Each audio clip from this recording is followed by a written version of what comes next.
What is fun? Let me spell it for you. Friends who do stuff together. U is for you and me. N is for anywhere and anytime at all. Down here in the deep blue sea.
Oh my good golly gosh! Hello everybody! Oh, yeah. You know what I mean? You know what I mean? You guys know what I mean, right? You know what I mean? You know what I mean? Hold on, there are some alerts. Let me say hello. Let me say hello. Oh, I'm not even woefully, but Charlotte, the 5 subs. Charlotte, you mad lad! Charlotte, I hope you're doing well. Last time we spoke, you were graduating, which you're now done, and you had to sort a lot of beads. That's as caught up as I am with you. Sundance, thank you for the tier 1 for 4 months. Alex, thank you for the host. Hello, everybody. Hello. Hello, Sundance, Eburns, Anna, Kev, Laura, Alex, Bethany, Lockie, Daria, Georgie, Queen, Chamberlain. What's up, yo? Did I get everybody? Sophia. What's up, everybody? I'm doing good, guys. This week has been absolutely nuts. It's been just it's been good. It's been good. It's been a lot. The past 48 hours specifically have just been like a mad dash. A good kind of nuts. Yeah, a good kind of nuts. A good kind of nuts. Yeah, so if you guys didn't see in Discord, we're just gonna chat for a little bit, and then I gotta skedaddle. I thought I could fit everything in, but long story short, I have like a very big audition that is like very, very nice, and I gotta keep working on it. I'm gonna try to film it today, so that's what's going on. And I have like a couple meeting things I gotta do, and then tomorrow. I gotta jump from like 2 different sets, so I'm squeezing in a lot of things. So thanks for saying hi, guys. I appreciate it. How is everybody? Caught up as you can be. Thanks for remembering. Okay. Oh, busy guy. Really long time since. What's up, Sophia? No worries. I hope school has gotten better. I moved in December, still unpacking. Oh my God. I literally have a box that has a nightstand in it serving as my nightstand instead of building it so I can have a nightstand.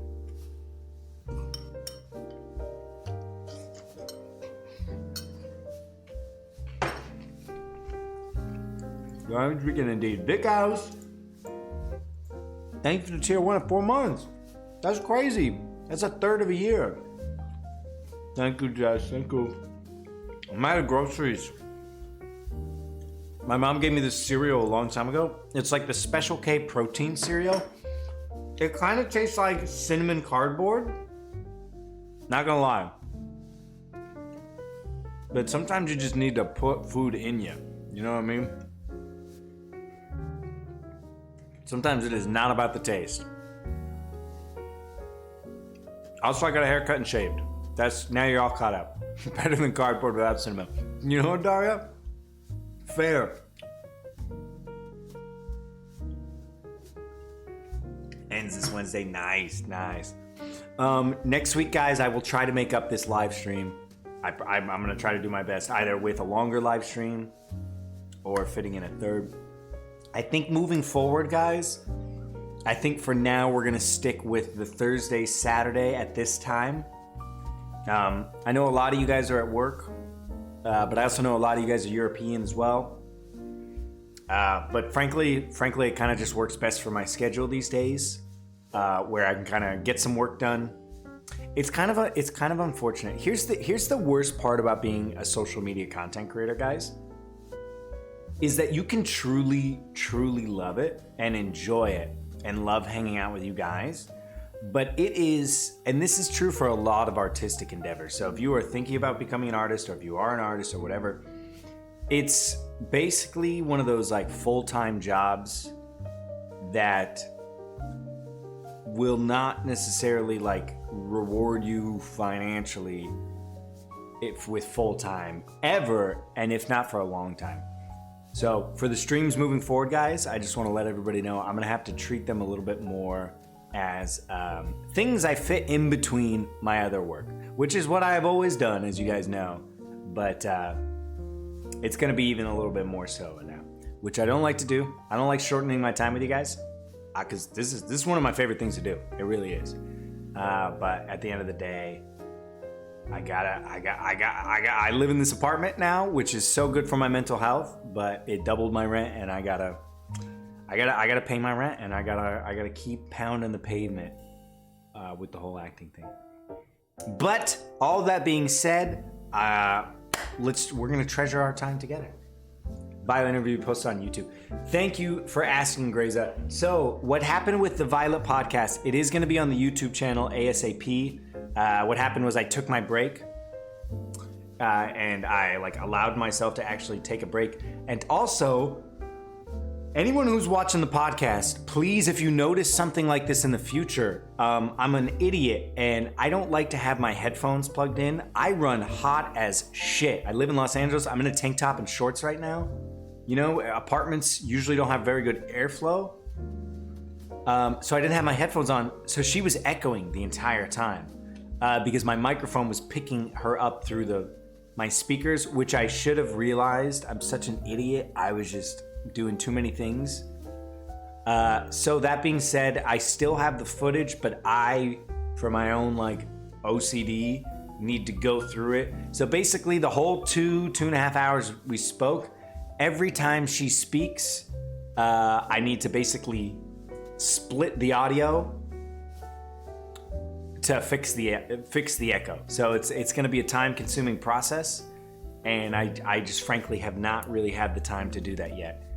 Great, but I'm going to try to do it this week. I'm going to try to get that up this week because I do know you guys want to listen to it. Yeah, even with the sound issues. Yeah. But if you guys are ever watching it in the future, and if you ever hear an echo, I promise you that is something I want to know, and I want to pause the podcast and I want to fix it. Because obviously it's a podcast, the audio is number one. So even if it's just slight, and you're worried about interrupting or anything, please say something so that I can rectify it. And if it turns out it's not actually happening, I'm never gonna be that's not actually happening. Stop it! I'm never gonna be upset. So if you guys could do me a favor, if you're watching it live next time, if you notice it, but give a guy a heads up. What's up, Bill Reeve? What's up, Luke? Thanks for the host, man. Sleep tight. Sleep tight. My camera's so high now. I need to fix basically what I did was both my monitors now are up off the ground. which is wonderful. But this one is a little too high, so I need to lower it. But the arm I got is like pressure based, so I need to get like an Allen wrench in there. But it is, Gonna pawn all there. Yeah, I have not been sleeping a lot. How's everybody else? What are you guys up to? Happy Saturday. Italian 4K being handsome. Yeah, thanks, Sparkle. I really stuffed my mouth. Guys, TikTok finally gave me playlists. I made too many of them. I also can't change the order. I made too many of them. Also, not gonna lie, posted a TikTok last night. I was hella fucking confident it was gonna blow up. Did not blow up. Cross country road trip solo. That's gonna be so much fun, Aaron. Overly emotional day. Oh, I know that feel, Jess. Just do what I do.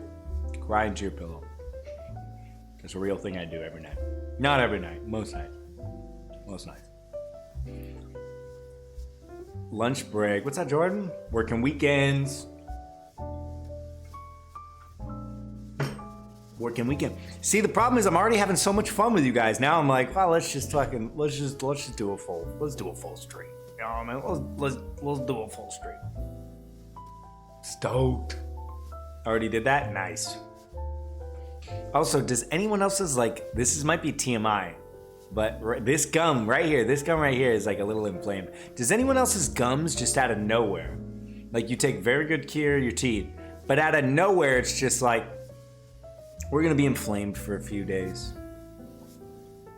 I swear, I have great skin and great teeth, but as soon as I book something, I'm like, I break out. This guy down here. Yeah, what's up with that? I think sometimes I think you just hit the angle wrong with your toothbrush or something. I worked earlier this morning. Nice. I fit in a little bit of work as well. Keep the pillow soft. Gotta water your pillow, guys. Gotta water your pillow with your tears. Stress induced. Yeah, it could be stress induced. The thing is, I'm not stressed. I mean, obviously, I'm like busy, but I am less stressed when I'm busy. I get more stressed when I'm not busy. And that's on coping mechanisms. Perhaps not super healthy coping mechanism. Tears are the best pillow that softener has ever said. Yeah. She's always said that. She said that like a billion times since I've been messing. Softer bristles. Well, maybe, but it's the same toothbrush. I think I just hit it at the wrong angle. I was quick to correct me. Yeah.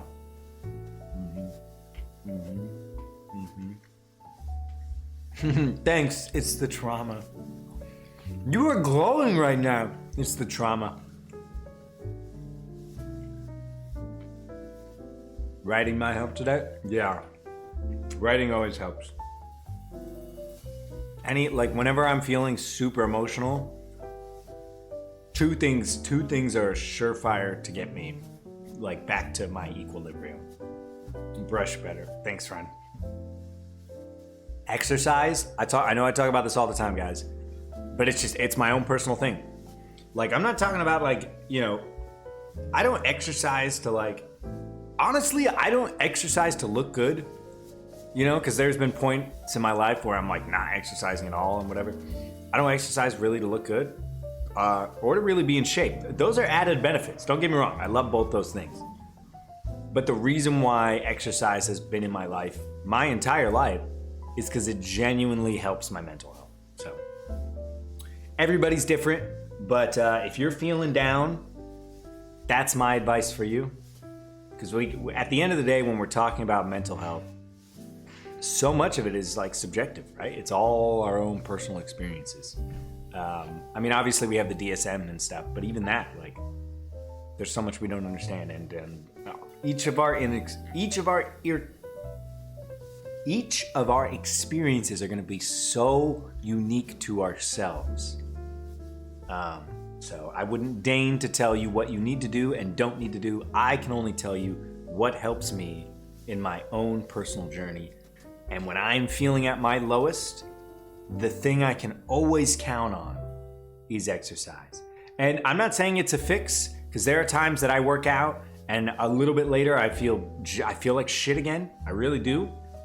But it's the only thing that can consistently give me respite, and it's the only thing that I know will shorten the duration of what I'm going through.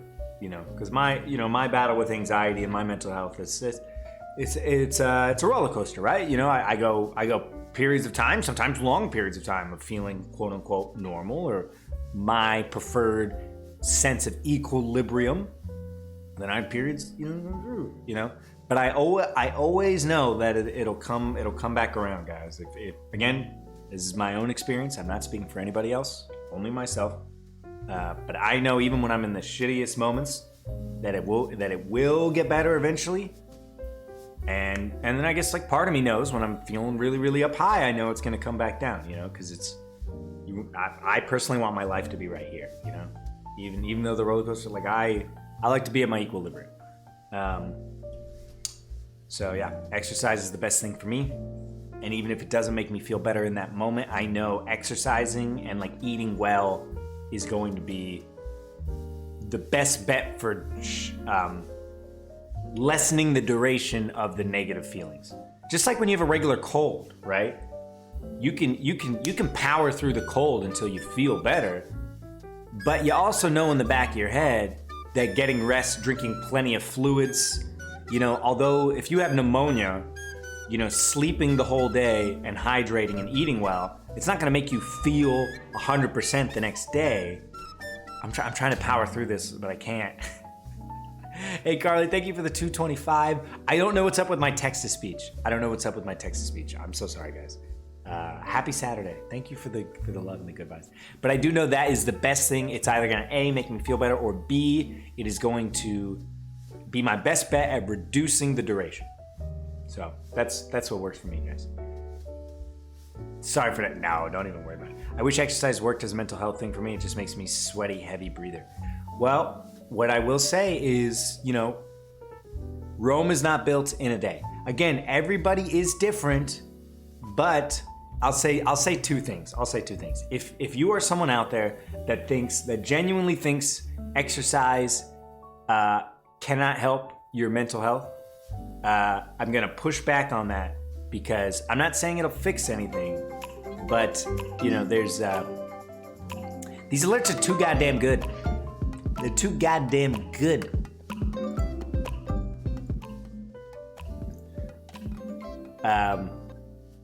What was I saying? Ange, thank you for the 10 months. Happy to be back. Hope the week was helpful to you in your audition stuff. Thanks, Ange. I really appreciate it.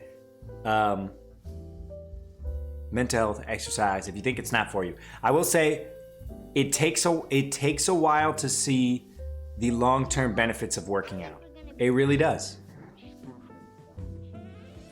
Because things aren't built in a day. And then secondly, there's a lot of empirical evidence in terms of like the lasting impact both on your physical and your mental health of exercise. So if you're someone out there right now and you're struggling with some feelings that you prefer you wouldn't be feeling, and day after day you find yourself with extra time,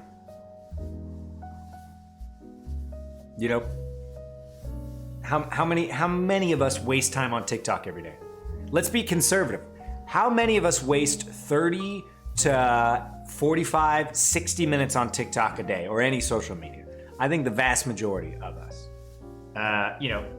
Now replace one of those sessions, just one of those sessions a week, with exercise. Do that for 8 weeks. I know it's a lot, but do it for 8 weeks. Come back, tell me if it helped.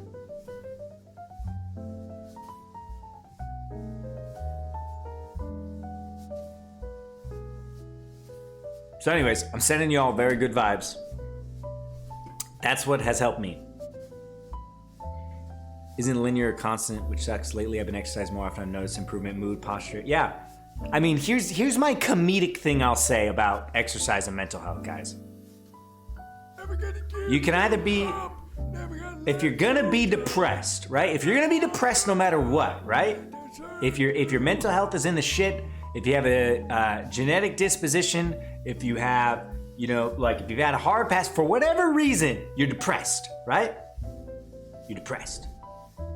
You can be depressed and out of shape, or you can be depressed and in shape. Know what I mean? If the constant in your life is depression, choose between those two options for me. And that's like just that's like a shitty joke way that I tell myself.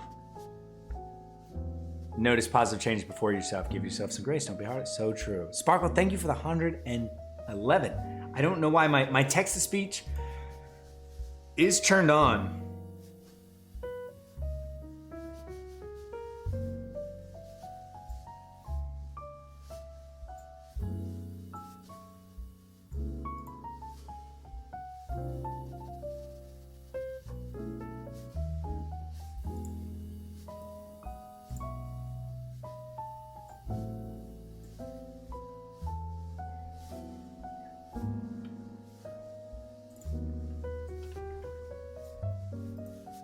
My turn to take a break, I know.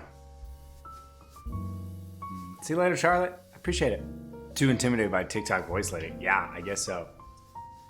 Easy walk around the neighborhood. Oh my God, yes. Thank you for bringing that up. Actually, guys, one of the best pieces of exercise you can do, whether you're starting out or you are literally a professional bodybuilder, is literally low heart rate, what's the fancy way to say this? Low heart rate extended cardio. So walking.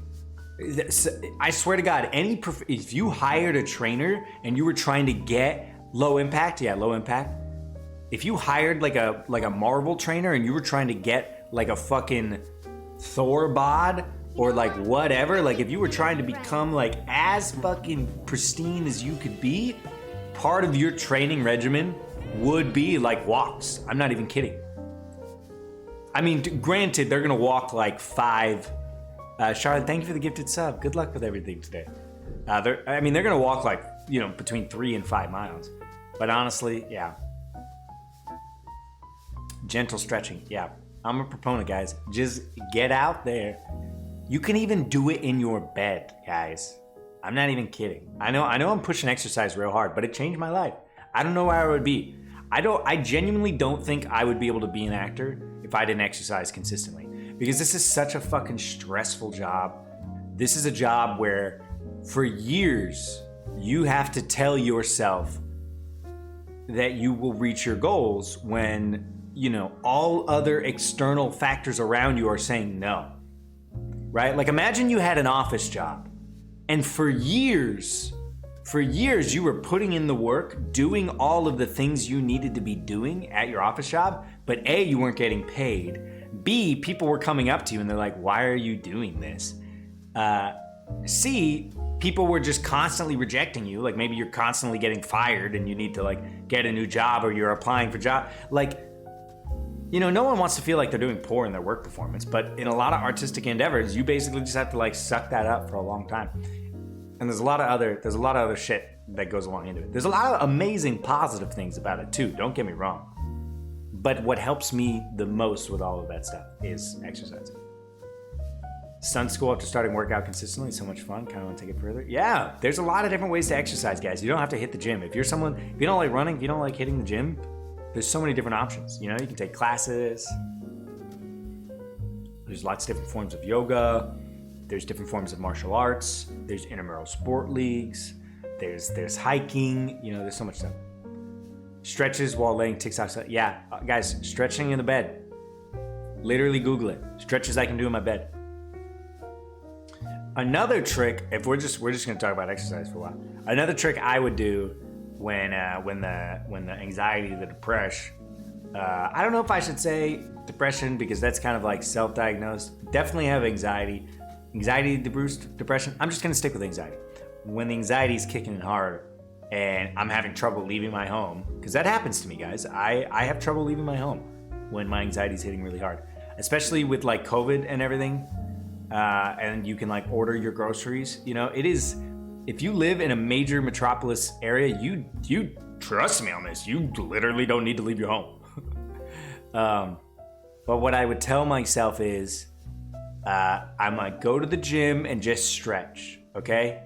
That's a win. If you want to go to the gym and if you just want to stretch for 10 minutes, 15 minutes, a half hour, just go there and get a good stretch in. Listen to your audiobook, listen to your music, go late at night, go whenever you want. And more times than not, the act of getting dressed, getting out of the house, getting my shit together, going to a place that is for exercising, more times than not, I would stretch and then I'd be like, all right, well, let me just do one thing, right? You do one thing and then you're like, oh, you need to, not you need to, but if any of what I'm saying resonates with you, if you're someone that also struggles with anxiety, something that really helps me is setting small accomplishable goals. Because one of the biggest things that like sends me spiraling out of control is getting too in my head, right? Setting up these monstrous goals, you know, like, and exercise is a good one. Like, well, what's even the point of going to the gym, right? Because I don't even think I'm gonna be doing it consistently. I'm not eating right. I'm not gonna get that good of a workout. You know, it's not gonna change my body overnight. Like, there's so many mental blocks in every single day that we set up for ourselves that we're not even aware. And it's just about getting that small little momentum. That's why all those books, all those self-help and millionaire books and stuff literally tell you one of the best things you can do if you want to be a millionaire, make your bed. Millionaires make their bed in the morning. And listen, all that shit is bullshit, okay? All that millionaire mind stuff is bullshit. Because making your bed in the morning is not going to change your life, right? The fact of the matter is, no one thing is going to change your life. It's just not. Even if someone dumped $1 million in your hand tomorrow, it's gonna make a lot of things easier, but receiving that $1 million itself, you're still gonna have to deal with tax implications. You still gotta learn how to manage that money. You gotta learn if you're gonna quit your job. Are you gonna give the money to certain people? You know, no one action can change your life. But the thought process behind that is completing a small thing will mentally trigger something in you. You know, it will give you that feeling of accomplishing a task, and you can work your way up to completing more and more tasks. Vitamin deficiency. Yeah, it could be so many things. The motivational speaker here. So anyways, take a little walk, you wear a mask, sunnies, no one needs to see your face. Great for social anxious. So true. So fucking true. Or reward yourself. Something else I would do when we're really getting into the thick of it, but I go through sessions where it's so difficult for me to leave my home. It is. Reward yourself. I would walk, there's literally a Starbucks. I live in Los Angeles. So there's literally like 2 Starbucks within a few block radius of me. I'd say, hey, go get yourself a coffee. You know, and that's all I would put on my schedule for the day in terms of, you know, work I was doing to try to work on my anxiety. You know, but then a day or two later, it's like, let me do that again. But instead of going directly to the Starbucks, let me make a slightly different turn. You know, or the other day I was like, I don't feel like cooking. You know, the anxiety's hitting a little hard. I'm gonna go get a sandwich, but since I'm rewarding myself with that sandwich, I'm gonna go to the park and eat it, you know?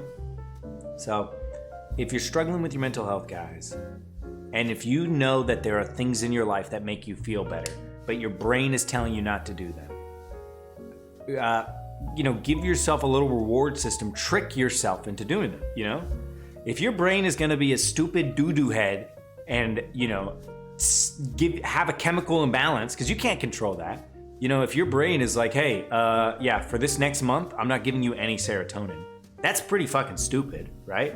So trick your brain. Don't get tricked by your brain, trick your brain. You know what I'm saying? You feel me? You feel me? You feel me. Anyways, Einstein's apparently lived in a house that looked a lot like mine. There you go. It's all the little shit. Don't underestimate the power of doing little things, yeah. Rude ass brain. Road ass brain. Make myself leave the house, go get ice cream with my sister, go to the bookstore, something fun to do. Also gets me out of the house with something fun to do. Just leaving the house for groceries. Yeah, I feel you. I feel you hard. I'm on the autism spectrum. It's all this shit is a journey. You know what I mean? And the thing is, there's so many. Sorry, I'm chewing. I know that's annoying.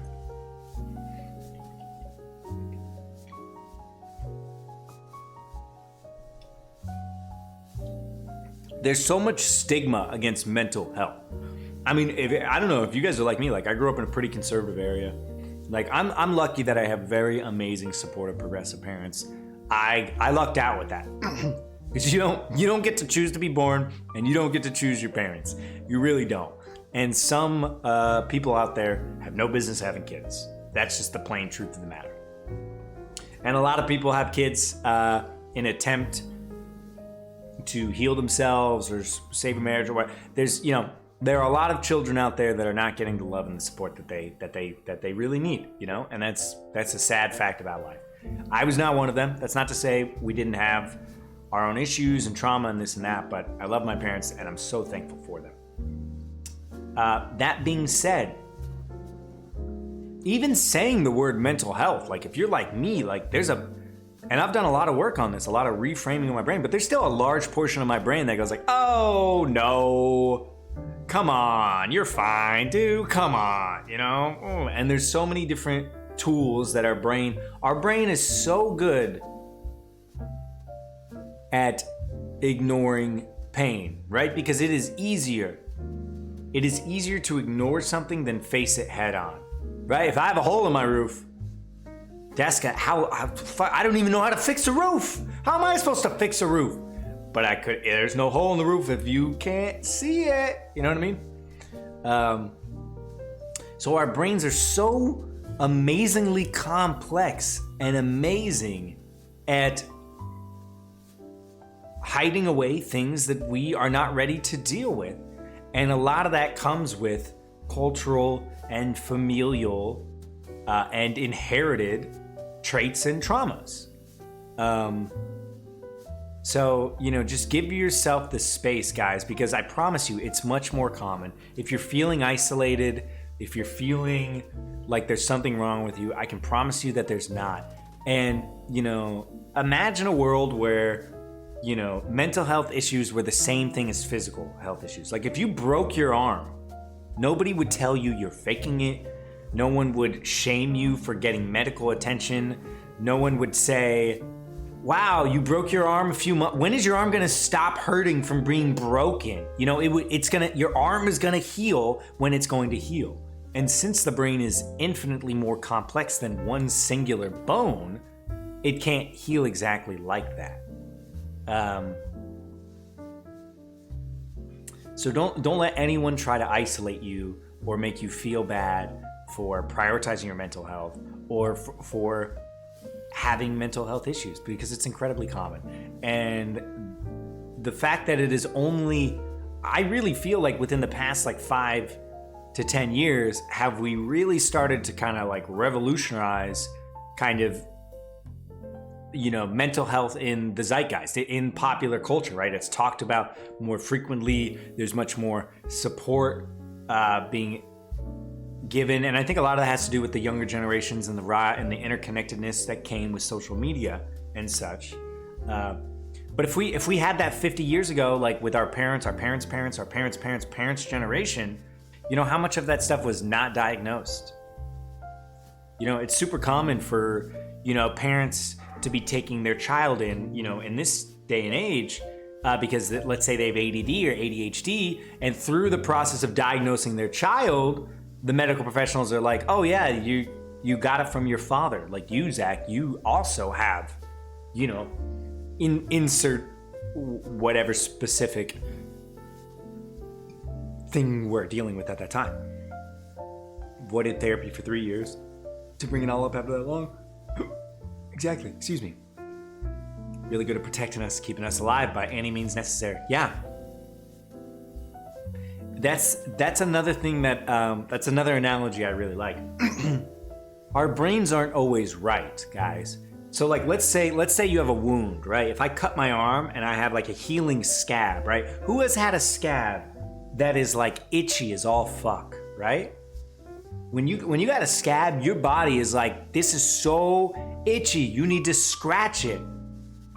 But also, don't pick at your wound, right? If you pick at a wound, even if it is itchy, you risk tearing it open, removing stitches, increasing the odds of infection, prolonging the recovery process.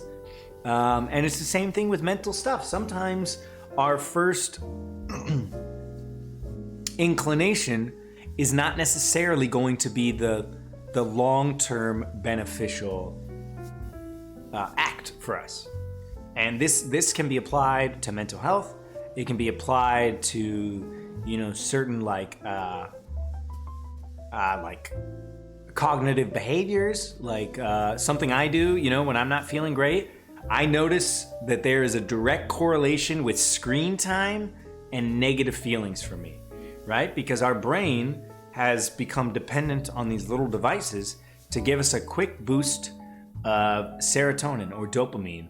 And social media is playing into that, right? If you post on Instagram, every time you get a little bit of one of those likes, every time you get a text message, and there's a lot of money. I know I'm going across so many different subjects here, but there's a lot of money going into these things. It's called gamification, because these companies want us to be on them longer. Do you know how much money they've spent just coming up with like sound notifications, or how a phone feels in your hand, or how many YouTube videos can they show you before they hit you with an ad? Or what type of TikToks do you prefer to watch? Is it which length of TikTok are you more likely to watch? What type of content is more likely to make you comment, click on the profile, search more videos? Inside Boburnham about this? Yeah, 100%. People come to me for therapy and a lot of time aren't ready to recognize things, and it's a completely normal part of the process. But the simple fact is that they're looking for help is a huge step, and I hope they're proud of it, especially as a person who's dealt with mental health problems myself. Is big. Yeah. That's what they say. Right? Like the first step is admitting that, like, maybe you need support in any capacity, because all these things are fucking related. I think it's called The Social Lemma. It talks about what you're just talking about, Zach. Yeah, it's crazy. I think about this stuff all the time, because I work in social media. I have a background in marketing. I've worked in e-commerce, qualitative market research, sales, brand consulting. Pretty much almost every step of the online process I've worked in. And I'm also a content creator, so I'm on the other side, and I'm an actor. This stuff is fascinating. And I also think about children. Like, think about going through all of this stuff. Now your brain is literally still developing.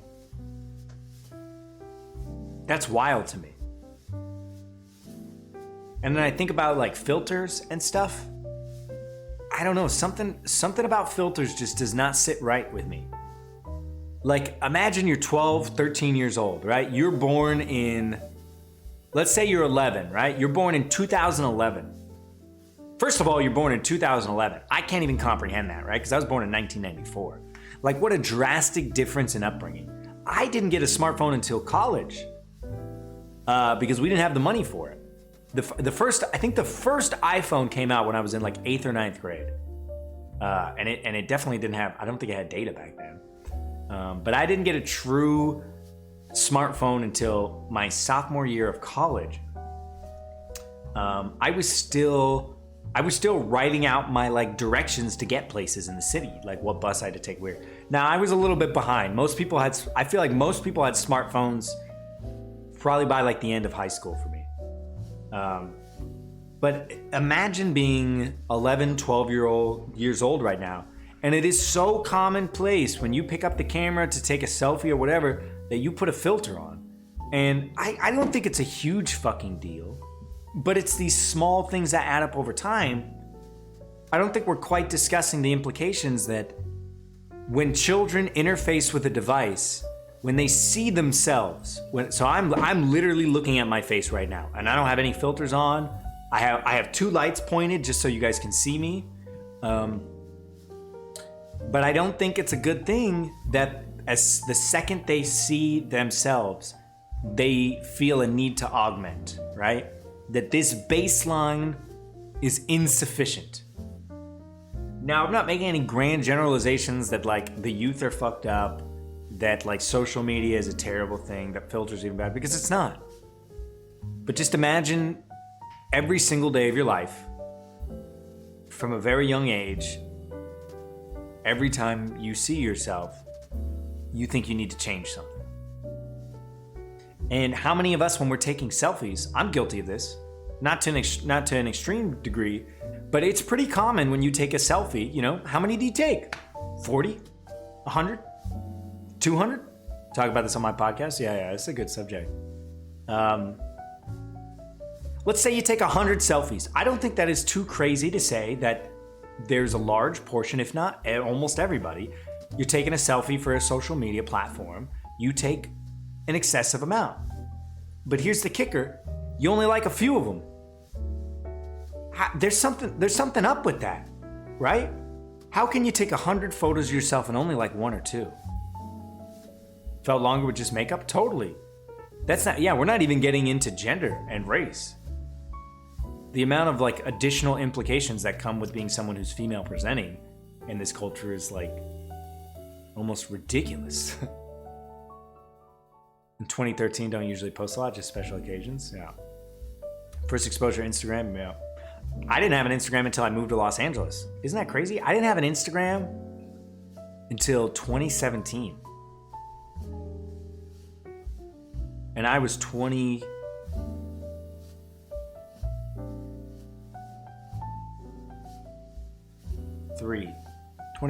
24. Anyways, this is the stuff I spend my day thinking about. 3, and you know, so much about cell phone, getting into YouTube and Snapchat. It's crazy. Couldn't even imagine growing up with social media when I was 13. I had to deal with large Dell computers. Yeah. I in grade school, we still had to use encyclopedias. I was like right on the cusp. You know, and that's why, you know, so I'm technically a millennial. I think millennials is what, 1982 to like 1997? Let's check. 1981 to 1996. You know, and that's why these generational classifications are not perfect, and they do tend to change. You know, in the next 10 years, it'll change, because that's a huge group, right? That's a 15-year group, which maybe isn't that big of a deal. But I like to think of it in terms of more like, I think technological advancements have drastically changed your upbringing. So if you were born in 1981. From anywhere from like 1981 to 1985, you probably didn't get the internet until high school, maybe college, right? Meanwhile, I was born in 94. We had computers growing up in my house. Like we all, from a very young age, we had computers. However, it was still dial-up, right? That's going to be very different than someone born in 2002, right? When there was wireless and stuff, you know?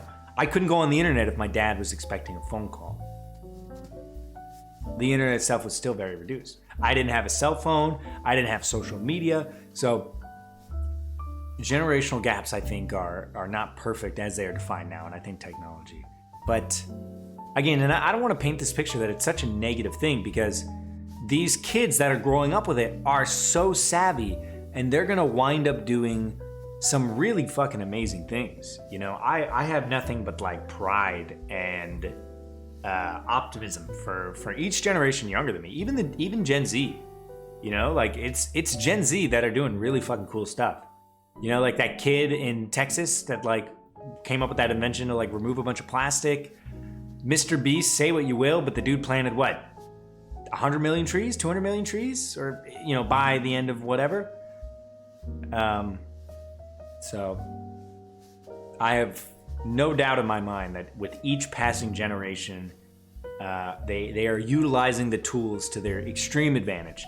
That being said, I think it is the duty of older generations, i.e. most of us, to do our best to think about these new tools and their potential long-lasting negative implications. Because we can still give kids all of the amazing positive tools. Look, at someone who is 5 is still going to be a whiz on an iPad if they're only allowed to use it for like an hour or 2 a day. You know what I mean? Big pros with connectivity to each other and information knowledge. Big pros, other things as well. Yeah. I mean, one of our greatest strengths as human beings, right, is our ability to have compound knowledge, right? Genetically, we are no superior to someone born 100 years ago, right? But we're pretty fucking smart comparatively in terms of the knowledge we have. We sent the first astronauts to the moon with less technology than I have in my hand right now. So our greatest strength is our compound knowledge. The ability to reinforce and teach things over multiple generations. And that's just wild. Go to the library in elementary school, we had to hunt down information in an encyclopedia. Yeah. 99, I didn't think I'd get social media accounts until I was in high school. Yeah. So, the internet and social media and cell phones have literally changed the world. There's no other way about it. I think the internet, to date, is probably the craziest and most impactful invention or discovery in the history of the human race, in my opinion. Because with one twist of the dial, and obviously it didn't happen overnight, but with one twist of the dial, we connected the entire planet. I can pick up the phone right now and call someone in China, and within seconds, like let's say they're by their phone, within seconds I can be speaking to someone on the other end of the planet, relaying information in real time. That's crazy to me. That right there, it changed the game. And it has social impacts like we just talked about, cultural impact, academic impact, which can be augmented into, scientific, medical, vehicular, doesn't matter. Our economy is drastically different. The social media app, this stuff is just fascinating to me, guys. I'm sorry I'm talking about it so much. But think about apps, right?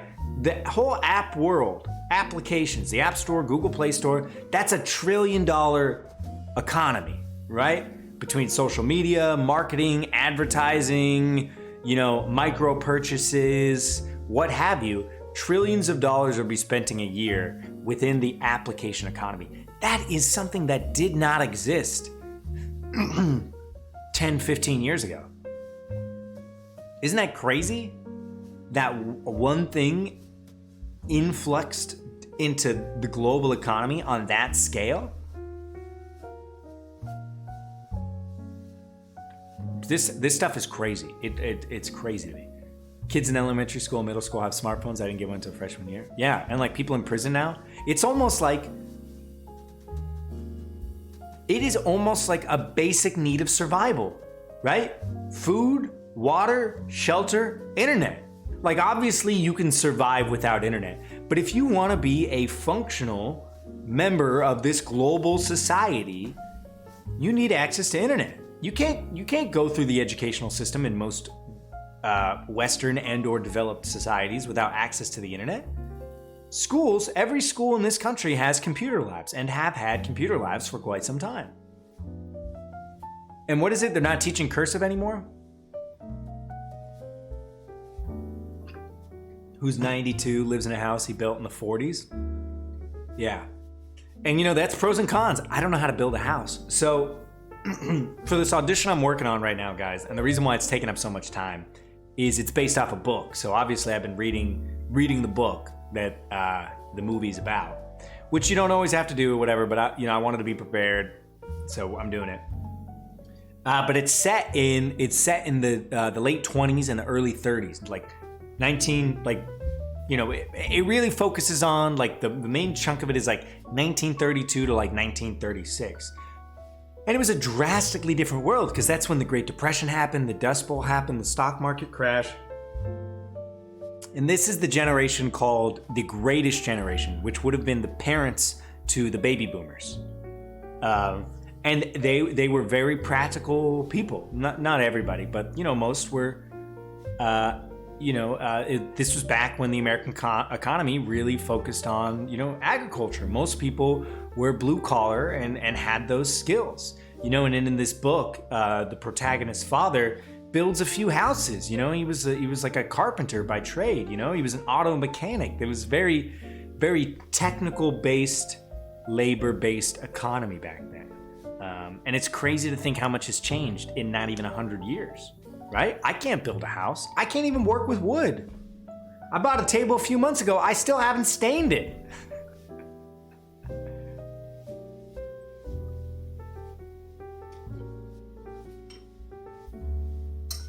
So, to wrap it all up, just goes to show you the impact your upbringing has, familial, culturally, pragmatically. And there's not a need, there's no right or wrong, right? My grandpa got married to my grandmother when he was 18. He had my mother and 3 other kids. And he was always a handy guy, right? He started a sandblasting company. And if you don't know what that is, it's a way to like clean houses and commercial and industrial spaces. I'm sure you're familiar with power washing. It's like that, but with sand. Yeah, I'm in the United States, yeah. So it's like, imagine a big ass fucking hose and it shoots sand out of it in like such a fast capacity that it literally scores off like dirt, paint, whatever. And he started that sandblasting company, when he was like 18. And then he got into like flipping houses, and he was up on roofs, even into his like late 60s and 70s, like fucking fixing roofs and stuff. But that's just who he is. And even now he's in his 80s, he still does like woodworking as his like hobby. Meanwhile, I've never done anything like that. But that being said, like I can build a computer. I know what a sales funnel is. My skills adapted for the time I'm in.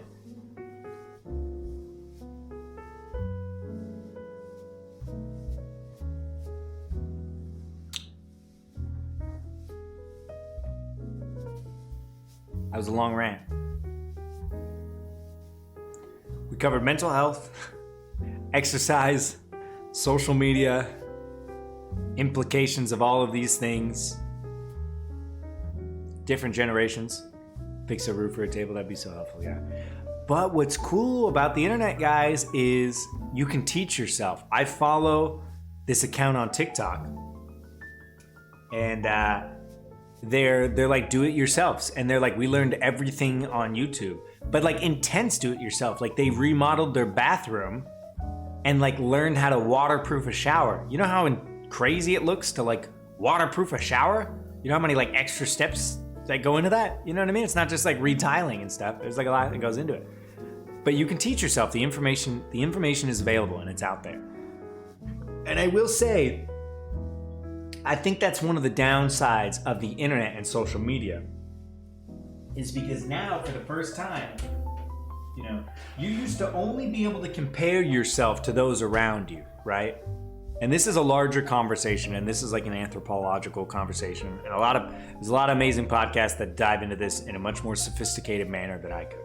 But there is kind of a working thought or like theory out there, like the comparative theory, like the negative effects of comparing, right? And, up until,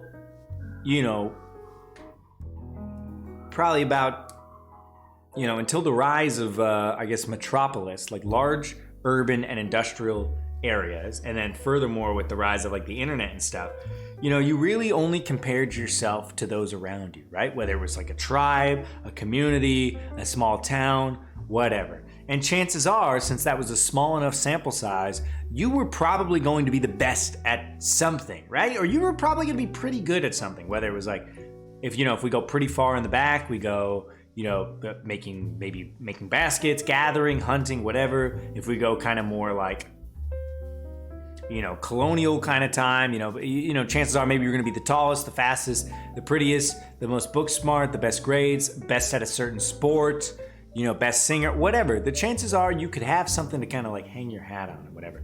But in a stroke, that's changed because now I open my phone and I'm no longer comparing myself to those just around me. I'm comparing myself to a much larger size, whether that's like an entire online community or really the whole world.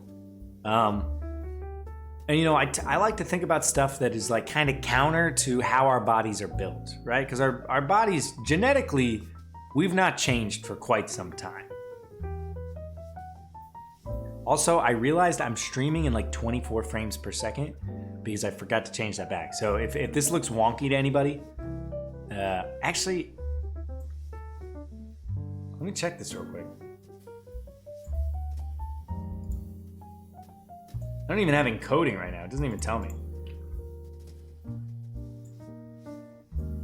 Okay. Anyways, chances are you were going to be the best at something, but now you're comparing yourself to a much larger sample size. And you know, that'll do something to you. That'll do something to you. See you later, Leslie. Comparison is the killer of an individuality when we're so focused on becoming what everyone else wants. It looks great. Okay, good. Thank you. Thank you, Sparkle. So, I lost my steam there a little bit, but social media has changed that. You know, we're no longer living the way we were kind of designed to live, right? Like our bodies weren't necessarily genetically designed to be so sedentary. Like when we first genetically evolved into the current state we are, like we're not Homo sapiens, what are we?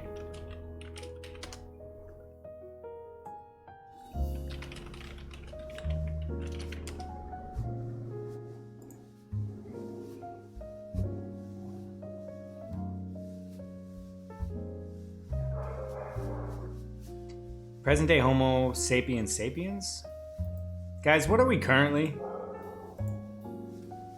Podcast content.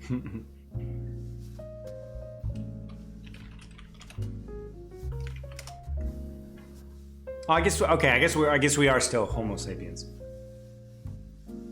Anyways, when we first became Homo sapiens, like think of the type of lifestyle we were living, right? We were pretty much hunters and gatherers. We were probably only living to like, 20 to 30.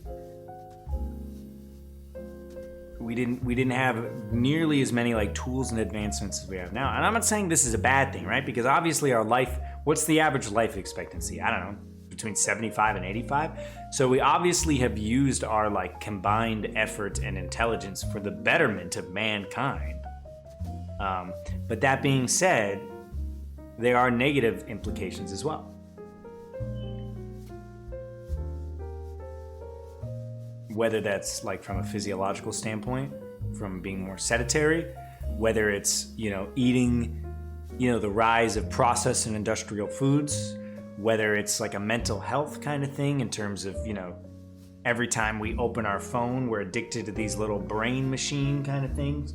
So I guess the thesis of what I'm trying to communicate to everybody is, don't be so hard on yourself if you're not feeling great, if you're not where you want to be, if you don't look how you want to look, if you don't feel the way you want to feel, if you're feeling negative in any capacity, I just want to communicate that these things are so multifaceted and complex, and it's almost unfair if you think about it from like, whether it's a historical, anthropological, cultural, socioeconomic, technological perspective. There's so many added layers of nuance that on a day-to-day fashion can be working for or against you. So just give yourself the space and understanding that we're grappling with a lot of things. Not all bad, but not all good. And in a lot of ways, we're not responsible for all of it, right? I'm not responsible for having been born, right? I didn't get to choose that. I'm not necessarily responsible for living in the day and age I live in. And, somebody could argue like, well, if you don't like where you live, like leave. Sure. Yeah. But also we have to look at like the ease at which someone could make a transition, right? Like let's say I don't like my current lifestyle. I don't like the fact that I am stuck in a, neo-capitalistic society where I basically am forced to work 40 to 50 hours a week in order to secure healthcare, financial gain, so that I can trade a few digits in my bank account for food. I can work up to like taking a few vacations a year. That's where the vast majority of people are living their life. And I'm not saying it's a bad thing at all. But if it's something you struggle with, and if you're trying to communicate to someone and somebody just says like, well, why don't you go live in a van and travel around or go live off the grid? Yes, sure, you can do that. But not everybody can fucking do that, right? Or it's not a feasible change. It's not something that you could change like that. There are cultural factors that increase that barrier to entry. Just like if I wanted to start a grocery store tomorrow, I'm going to be competing with people like Safeway, Ralph's, Walmart, Target, whatever. There's already an established meta that is going to be working against me. That doesn't make it impossible, but it also, I don't think, is quite fair for someone to use as a critique against you if you're struggling with something that you didn't choose to be a part of. Does that make sense to everybody? Am I making sense? You'd be great at it. Oh, thanks, Lauren. City is too small for me. Yeah. But again, these things are nuanced. They're multifaceted. They are what they are. And I'm just some dumb guy that's got thoughts on it. My main thing is, it's okay to feel like shit. There's a lot of things working against you. There's also a lot of good in it. Don't let anyone give you a hard time for your pursuit of happiness. Unless your pursuit of happiness is like murdering people or being a jackass, then someone should probably give you a hard time.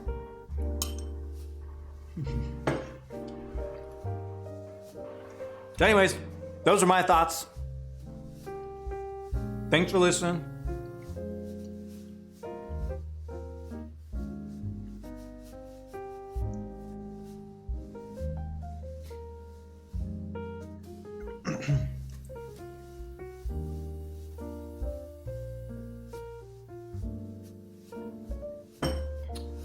Life's weird. Life's tough. We're all just a bunch of weird, disembodied brain, soul things floating around in meat sacks of blood, bone, and sinew, and mucus, and water. Does that thought trip anybody else up? I'm literally 1,000% sober right now. Does it ever just stump you? Sometimes I'll just sit here and the more you think about anything, the weirder it gets, right? But just sit for a second and be like, what actually am I? What part of me is me, right? It's not my actual body, although I can feel all of my body, right? I can feel my toes to the top of my head, my skin. I have full control over this physical thing. However, I'm more than that. But I'm also not my brain, right? I can't feel my brain right now. I know that there is something in here, right? My head feels full, but I also don't feel like my brain, right? I feel like kind of I guess the best word is a soul. I feel like this ethereal being that is simultaneously in this body and not in my body, right? When I close my eyes and I start to let my mind wander, where does it go? Physically, it stays in here. Metaphysically, it can travel, however far I want. The more you learn about anatomy and physiology, the weirder it gets, because you're just like, oh, yeah, praying into that. That just stumps me all the time. I'm like, what am I really? Who am I really? Electrical signals, yeah. We are spiritual beings living a human existence. Yeah. We're living a human existence. And like, you know, I've had this conversation with people before, and sometimes they get upset with me because it's like a little... I understand that my logic here can be cyclical, you know, by saying like, you know, almost... Sometimes I'm hesitant to come to conclusions because the only conclusion I can really come to is that we can't come to any conclusions, right? And that right there is it's a cyclical sentence, right? It's a logic that redirects back to itself. But it gives me a lot of pause because our understanding of ourselves and the universe has changed so much in the past 10 years, in the past 50 years, in the past 100 years. And then if we're talking about technology again, like that has changed the game, you know? So it's like, who's to say what the fuck we are? Because by the end of my life, the understanding we have of the universe, of space, of our own biology, of the oceans, is going to be so vastly different than it is today on June 5th, 2021 at 12:10 p.m. Pacific time.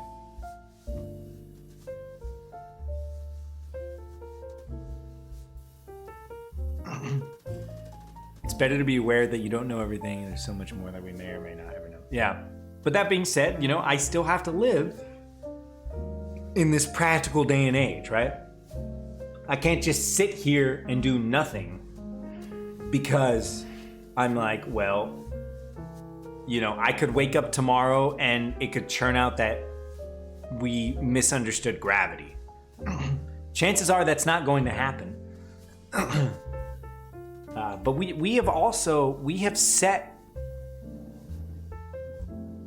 built the rules in which we understand the world, right? Or we discover the rules, like math, physics, Isaac Newton. Like that is the frame at which we understand what happens around us.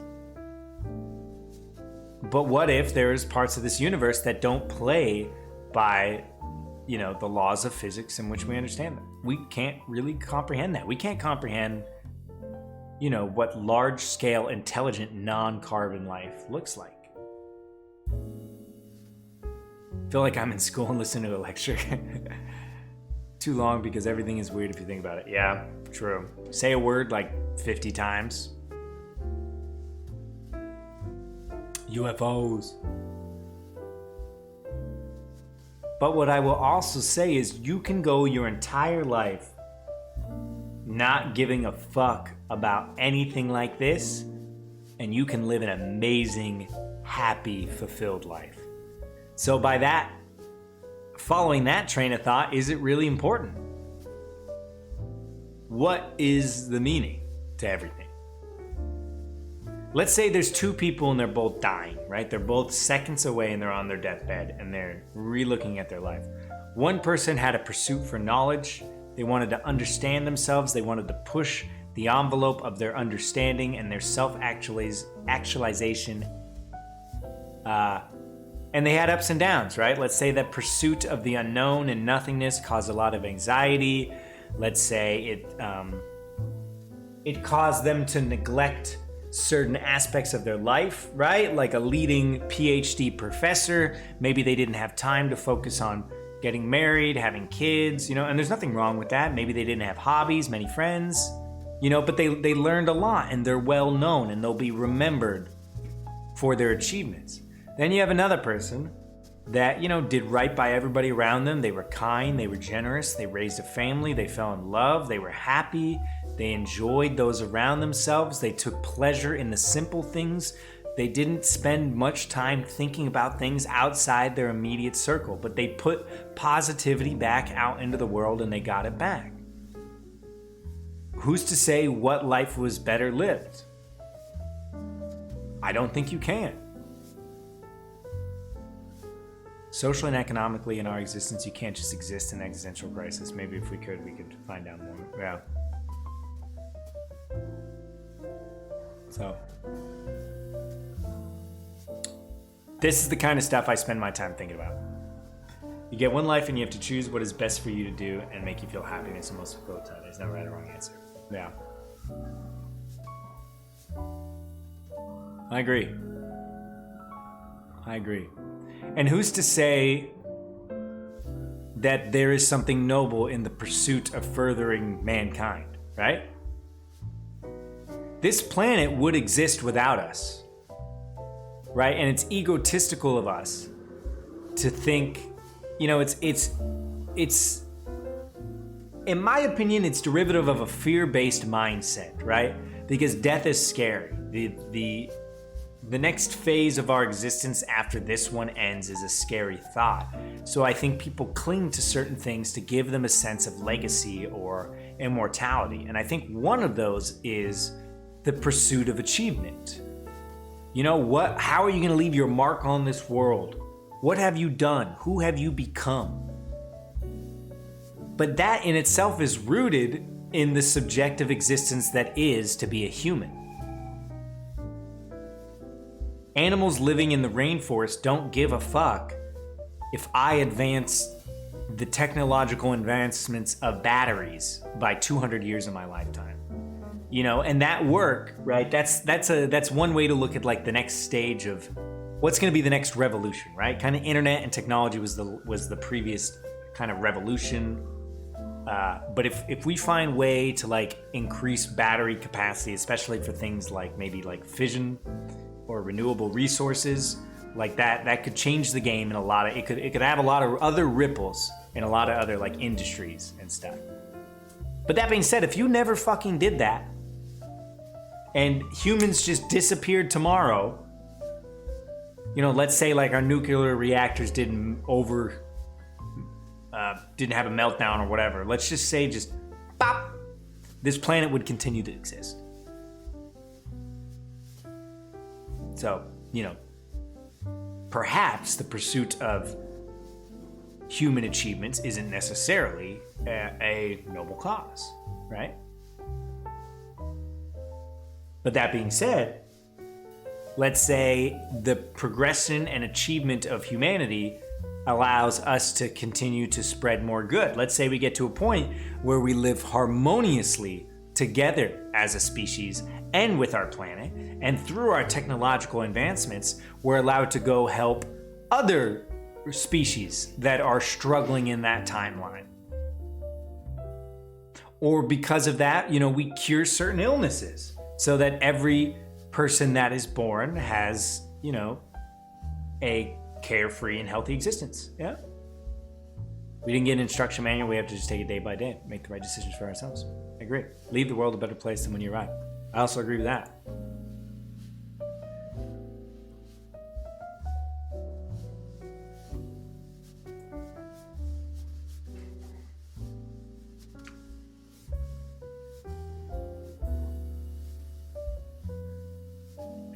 Okay.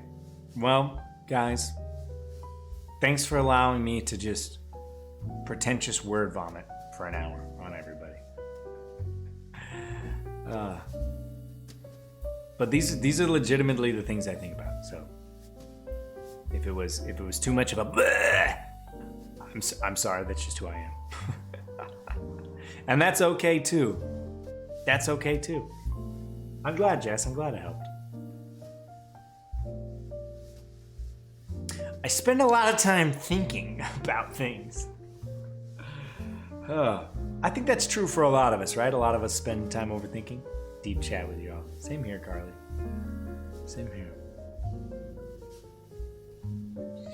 Get out of here. Alright, let me text my bud real quick.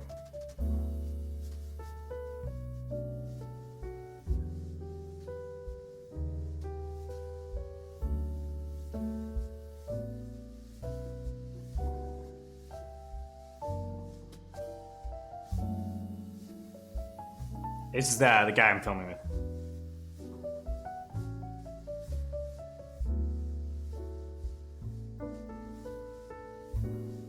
What's up, Frack? Okay, guys. I think I'm gonna wrap up the stream here. I gotta keep prepping for this thing. It's been nice, but I've been obsessing about it for like the past probably like 50 hours. So it'll be nice to just get it out of my body and send it out into the world, and then it'll be what it's going to be. Don't look at my armpits. Have a good day. Well, thank you for hanging out, guys. I hope you have an amazing Saturday. The schedule moving forward is going to be Thursdays and Saturdays at 11 a.m. Pacific. So mark that in your calendars if you want to hang out some more.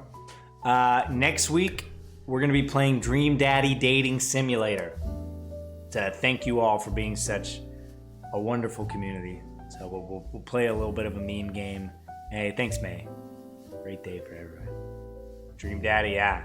So next Thursday, 11 a.m. Pacific. That's something you want in on. You are invited. This is your formal invitation to find your dream daddy. Let's all come together and find our dream daddy.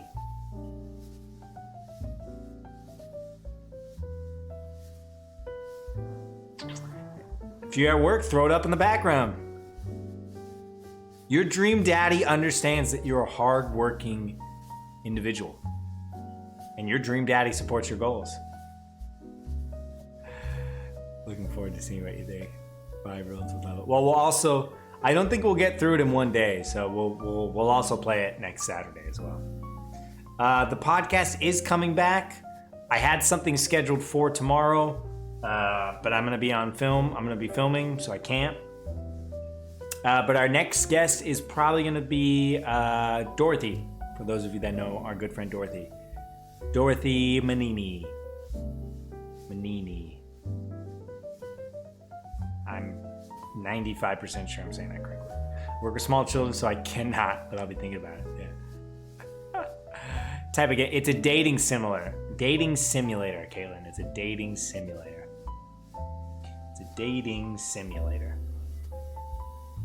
Never heard of that. It'll be a hoot and a hat. Oh yeah, that's right. You work with small children. You know what? Small children deserve dream daddies too. Although we should rephrase that as dream parents.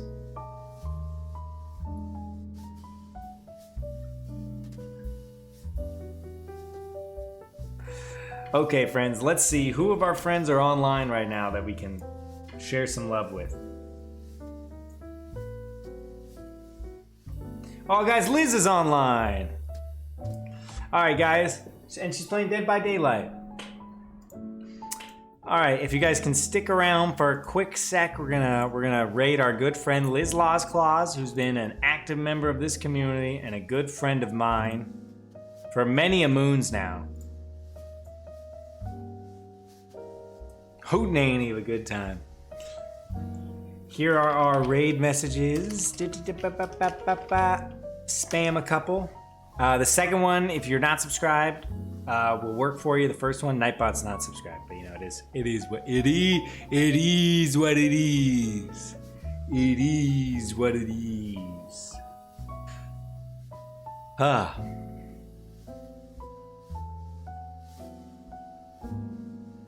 Okay, friends. Thanks for coming out. Thanks for hanging out with me. Thanks for being some of the coolest people I know, and for being interested in my life and my thoughts, You know what? and in my I think career. we're gonna be- Thanks, man. But yeah, it genuinely means a lot to me to have you guys, and I know things have been in flux lately and stuff. So thanks for hanging out. But starting next week, we're gonna be back to our regularly scheduled programming at the new times, Thursdays and Saturdays at 11 a.m. Pacific. Moving forward. And I know some of you guys are at work, so I do apologize for that. But I'll see you all soon. I love you lots. Have a fantastic weekend. And go get him, Tiger.